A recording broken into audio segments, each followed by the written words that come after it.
Facilities this size are too big for air conditioning, so there always needs to be another way to provide that cooling performance. With doors only being on the one side, on that northern elevation, it can have air in, but nothing on the other side, so there's no air out. When you have that issue, internal temperatures become much higher than they do outside in the shade, making it feel like a fan-forced oven.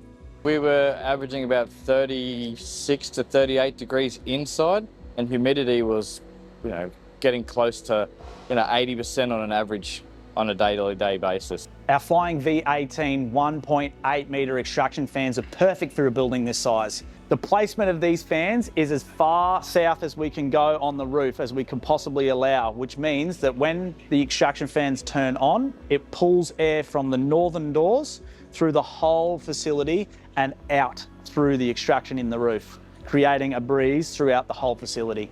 If you don't have the fans on within 20 minutes, it is literally stuffy, hot, very thick.